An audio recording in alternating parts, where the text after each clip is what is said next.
কংগ্ৰেছৰ যিটো জমিদাৰী ভাৱ আৰু স্বাধীনতাৰ পিছত এটা সময়তো কংগ্ৰেছৰ দপদপনি আছিল। ভাৰতবৰ্ষৰ বিভিন্ন ৰাজ্যত কংগ্ৰেছৰ চৰকাৰ আছিল। অসমতো দীৰ্ঘদিন আছিল। উত্তৰ পূৰ্বাঞ্চলৰ গোটেইকেইখন ৰাজ্যত কংগ্ৰেছৰ চৰকাৰ আছিল। কিন্তু এটাৰ পিছত এটা কংগ্ৰেছৰ হাতৰ পৰা গুচি গ'ল। এই কথাটো কংগ্ৰেছে পাহৰি যায়। পাহৰি গৈ তেখেতসকলে সহযোগী দলবিলাকৰ যিটো সন্মান সেইটো দিব নাজানে। আমি 2021ত দেখিছোঁ, আমি 16জন বিধায়ক থকা এটা দলক 15খন আসন দিছিল কংগ্ৰেছে। কিন্তু অখিল গগৈতো মানি নলয়। অখিল গগৈতো আপোনাৰ হেমন্ত বিশ্বৰ বন্ধু। তেখেতক যে আসন দিলে মানি ল'ব নেকি? আমি যোৱা বছৰ কংগ্ৰেছ আৰু UDF-এ মিলি যোৱা বছৰ বিজেপিক উফৰাম বুলি 16জন বিধায়ক থকা দলক 15খন আসন দিছিল। সেইখিনি আমি মানি লৈছিলোঁ আৰু 5টা আসনত আমি ফ্ৰেণ্ডলি ইলেকশ্যন খেলিছিলোঁ। কিন্তু কংগ্ৰেছৰো মন নাই চিট আসন এৰিবলৈ। লাগিলে 26ত চৰকাৰ নহওকে। কংগ্ৰেছৰ যিটো ধাৰণা আমি দেখিছোঁ, আমি চিন্তিত হৈছোঁ। আমি ভাবিছিলোঁ বিজেপিৰ যিটো সাম্প্ৰদায়িক মনোভাৱ, সাম্প্ৰদায়িক বিষভাৱ বিয়পাই অসমৰ যিটো বাতাবৰণ কলুষিত কৰিছে, বিজেপিক উফৰাব লাগে, এইটো আমি বিচাৰি আছোঁ। মই ভাবোঁ এইটো গৌৰৱ গগৈৰ এই বক্তব্যৰ ৰিপ্লাইটো অখিল গগৈ আৰু লুৰিণজ্যোতি গগৈ ভালদৰে দিব পাৰিব। তেখেতসকলে বা কি কয়।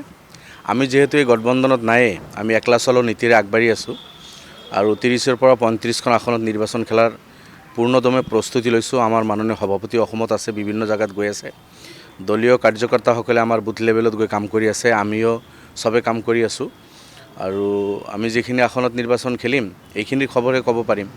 আমি আশাবাদী আছিলোঁ যে বাকী আসনখিনি প্ৰায় 95+ আসনত কংগ্ৰেছে সেই আসনখিনি সহযোগী দলখিনি লৈ বিজেপিৰ বিৰুদ্ধে এটা শক্তিশালী ফাইট দিব।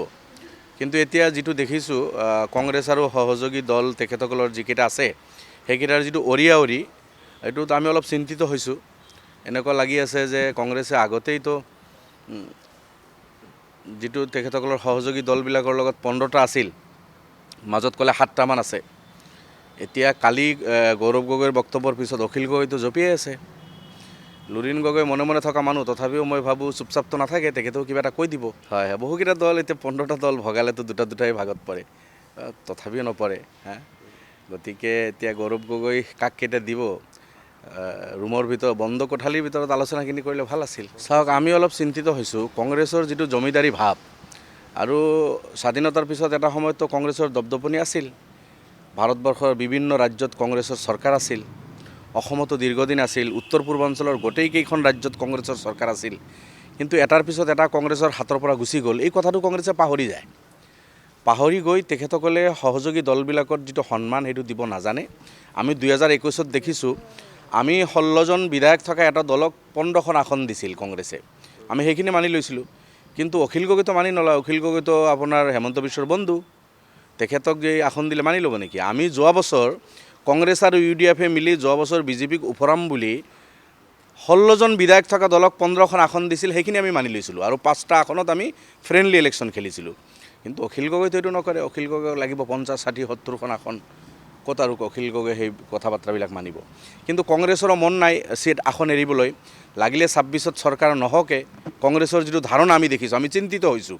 আমি ভাবিছিলোঁ বিজেপিৰ যিটো সাম্প্ৰদায়িক মনোভাৱ, সাম্প্ৰদায়িক বিষভাৱ বিয়পাই অসমৰ যিটো বাতাবৰণ কলুষিত কৰিছে, বিজেপিক উফৰাব লাগে, এইটো আমি বিচাৰি আছোঁ। কিন্তু কংগ্ৰেছৰ কথা বাৰ্তা আৰু কাম কাজত আমি অলপ চিন্তিত হৈছোঁ যে কংগ্ৰেছ এতিয়া আমাৰ লগততো বুজাবুজি নকৰে বা আমিও নকৰোঁ কংগ্ৰেছৰ লগত, এই কথাটো স্পষ্ট হৈছে।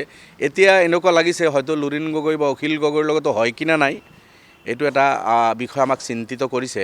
তেখেতসকলে এটলিষ্ট একেলগে মিলিজুলি আপাৰ আছাম, উত্তৰ বেল্ট, BTAD আৰু পাহাৰত নিৰ্বাচনটো ভালদৰে খেলি বিজেপিৰ হাতৰ পৰা 40-50খন মান আসন কাঢ়ি আনিলেহে চৰকাৰ কৰা সম্ভৱ হ'ব। আমি 20-25খন আসন আনিলে সেই 20-25খন দিতো নহয়। কংগ্ৰেছে আপাৰ আছাম, উত্তৰ বেল্ট, BTAD, কাৰ্বি আংলং, ডিমা হাছাও, বৰাক ভেলীৰ পৰা কমচে কম 40খন আসন সহযোগী দলকেইটালৈ আনিব লাগিছিল। সেইখিনি যদি নোৱাৰে তেতিয়াহ'লেতো বৰ চিন্তাৰ বিষয়।